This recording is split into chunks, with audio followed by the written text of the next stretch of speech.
प्रतिज्ञा इतनी शक्तिशाली है कि आपकी पूरी कहानी बदल सकती है। And I can tell you one promise is so powerful it can change your entire story. क्योंकि जो परमेश्वर के राज्य में इनहेरिटेंस या मिरास आप पा लेते हो विश्वास से, वो केवल आपके लिए नहीं है, वो आपके बच्चों के बच्चों के बच्चों के लिए भी है। Because the inheritance that you obtain, you receive in the kingdom is not just for you, but also for your children and their children and their children after them.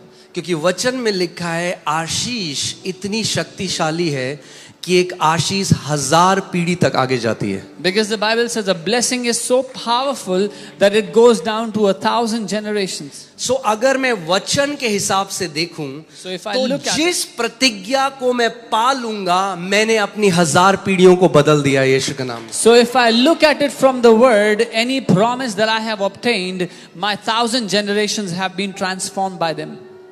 Okay, इसीलिए अगर आप कलीसिया में आए हो, आपका नंबर 1 मोटिव जो है वो है खुदावन मैं तेरे घर में आया हूं जहां तेरा बीज छितरा जाता है। मैं वो भूमि अच्छी भूमि बनूं कि जब ये बीज मेरे कान के द्वारा होते हुए मेरे हृदय में प्रवेश करे तो वो 100 गुना फल लेकर आए। So when you have come to his house today, your number one aim, your number one goal is to receive that word which is being spread here, that seed would go from your ear into your heart. तो चलिए वचन में चलते हैं। Let's go into the word. दूसरा पत्रस 2 Peter 1:3 and 4। दूसरा पत्रस 1 उसका 3 और 4।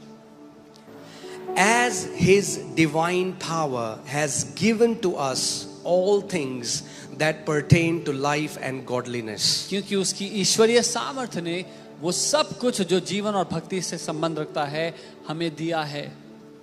मैं चाहता हूं आप ध्यान धर कर वचन को देखो, वचन को सुनो। इसमें क्या लिखा है? जो कुछ जीवन और भक्ति से संबंध रखता है उसने हमें दिया है, दे दिया है। Whatever pertains to life and godliness, he has given to us.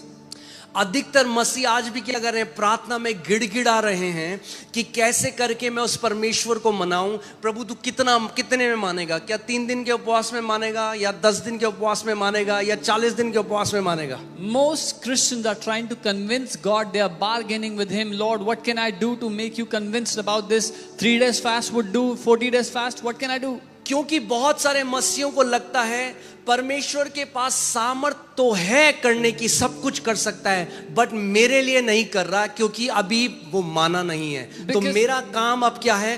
प्रार्थना में उसको मनाना है। Because so many believers believe this, that God has the power and the ability to do it, and he is doing it for others, but he is not convinced for me to do it for me. So my job is to convince him somehow that he will. उनके प्रार्थना की जो foundation है, जो नींव है, वो क्या है कि ज्यादा जब मैं करूंगा प्रार्थना तो ज्यादा परमेश्वर से ले सकता हूं। So the foundation of most believers is that when I will do more prayer, when I will do more, then I will get more from God. मगर जब हम परमेश्वर के वचन में देखते हैं, But when we look at the word of God, वचन में लिखा है जो कुछ भी आपके जीवन और भक्ति से संबंध रखता है परमेश्वर ने मसीह में आपको पहले से दे दिया है। the word says whatsoever pertains to life and godliness, God has already given it to you in Christ. मगर क्या आपने वो सब ले लिया है? नहीं, हम सब बढ़ रहे हैं। जैसे जैसे हमारा डील डॉल बढ़ रहा है वैसी वैसे उस मिरास का जो अधिकार है उसके ऊपर हम हल्के हल्के कब्जा कर रहे हैं। एक व्यक्ति है जो बहुत बड़ा उद्योगपति है, उसके बहुत सारे बिजनेसेस हैं, बहुत सारी चीजें। अब उसके बच्चे छोटे, एक 2 साल का है, एक 5 साल का है। There's a big industrialist who has many businesses, many things going on, and he has 2 kids, one 2 years and one 5 years. यद्यपि ये जो उद्योगपति है इसके पास बहुत कुछ है, इसके पास ऑफिसेज हैं, कार्स हैं, मगर वो जो बच्चे हैं ना, अभी उनको केवल क्या दिया जाएगा? खिलौने दिए जाएंगे। Even though this industrialist has many things, he has उसके दफ्तर हैं, उसके पास गाड़ियां हैं, but these children will only be given toys right now. और उसने अपना विल बनाया, वसीयत बनाया और बोला मेरा जो सब कुछ है ना वो मेरे बच्चों का है. And he makes a will and writes, whatever belongs to me it belongs to my children. सो उस पिता ने कब दिया बच्चों को? जब वो मरेगा उस दिन, या जिस दिन उसने साइन करा वसीयत पे, उस दिन जो उसका था उसके बच्चों का हो गया. So when did the father give it to his children? The day he will die or the day he signed that it belongs to his children? जिस दिन उसने वसीयत लिखी वो सब कुछ जो उसका है उसके बच्चों का हो गया. फिर भी बच्चे, क्योंकि वो बच्चे हैं, उस मिरास पर अधिकारी नहीं हो सकते. The day he wrote the will, everything then belonged to the children, but because the children were little, they could not inherit what was given to them. So just because God has given you an inheritance that is glorious does not mean that you have possessed that inheritance. सिर्फ इसलिए कि परमेश्वर ने आपको एक ऐसी विरासत दी है जो महिमा से भरी हुई है, उसका ये अर्थ नहीं है कि आपने उसको पा लिया जो उसने दिया है आपको. अब सोचो वो छोटे बच्चे हैं, वो पापा से कह रहे पापा कब दोगे, पापा जो हमारा है हमें दो. वो कहेगा बेटा सब दे दिया है तुम्हें, जो मेरा है सब तेरा है. Now imagine the little kids are begging and asking their father, when will you give to us? He says, whatever is mine is yours, I've given it to you. So now I'm teaching you a different kind of prayer. अब मैं आपको एक अलग तरीके की प्रार्थना सिखा रहा हूँ. Now when we pray, our motivation is not to convince God to give things to us. अब जब हम प्रार्थना करते हैं तो हमारा प्रोत्साहन परमेश्वर को राजी कराना, मनाना नहीं है कि वो But हमें कुछ दे. now when we pray, our focus is to grow up in maturity so that we can rule and reign with our Father. पर अब जब हम प्रार्थना कर रहे हैं, हमारा फोकस इस बात पे है कि हम परिपक्व हो सके, बढ़ सके, मजबूत हो सके, ताकि अपने पिता के साथ हम राज्य कर पाएं. Okay? So अब मैं जल्दी से इसमें आता हूँ. He has given to us all things. How many things? उसने हमें सब वस्तुएं दे दी हैं. कितनी वस्तुएं? सब. But you don't know what all means in Hebrew. पर आपको ये नहीं पता कि सब का मतलब इब्रानी में क्या होता है. And you don't know what all means in Greek. और सब का जो मतलब यूनानी में क्या होता है अभी आपको वो पता नहीं है. All in Hebrew, are you ready? Means all. सब का जो अर्थ है इब्रानी में वो होता है सब.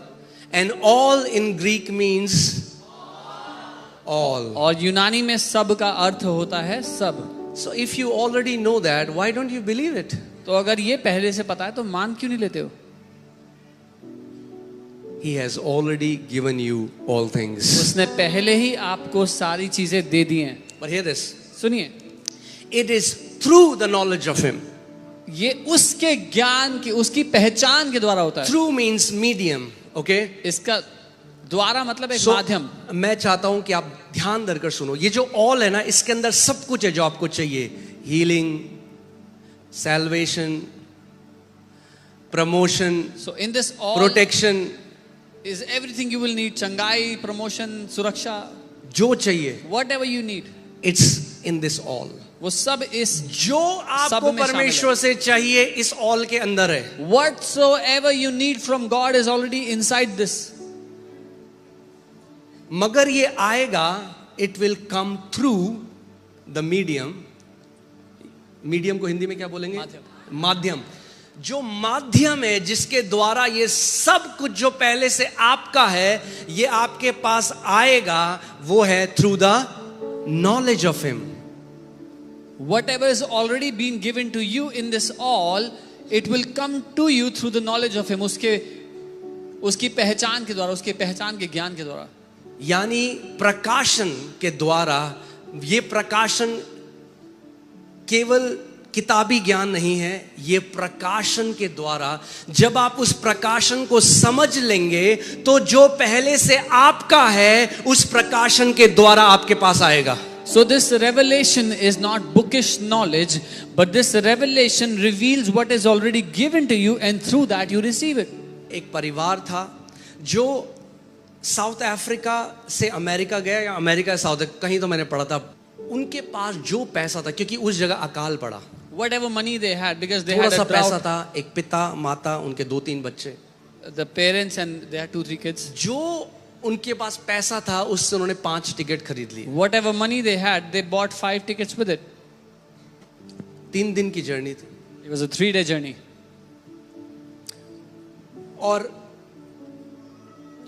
नाव में, बड़े जहाज में वो बैठ गए। And they were in a big ship.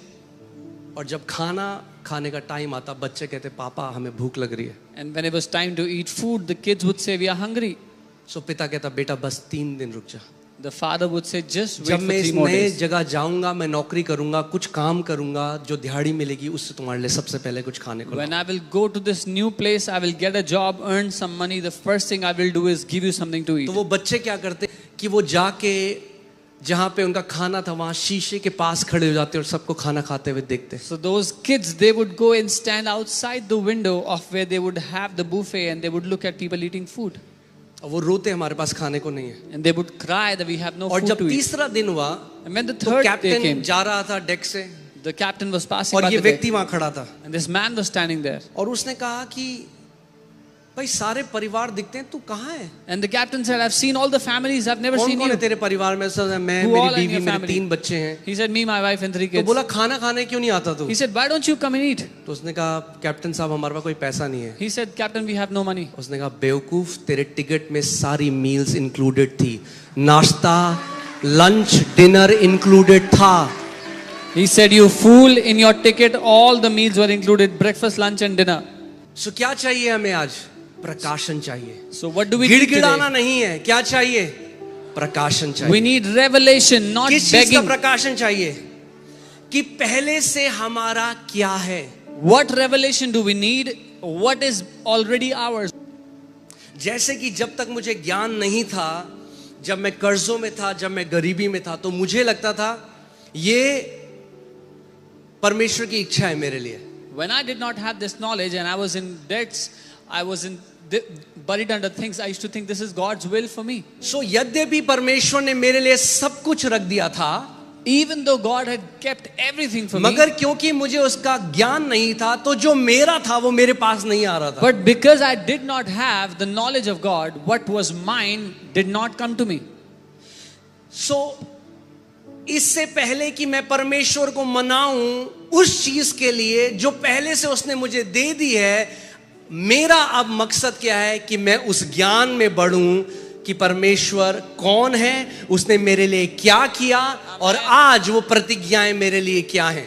So even before I try to convince God to do something for me, I must first grow in the knowledge of who God is and what He has given to me, what He has done for me. तो जब मैंने वचन पढ़ा, यहोवा मेरा चरवाहा है, मुझे कोई घटी ना होगी, मैंने कहा 1 मिनट रुको।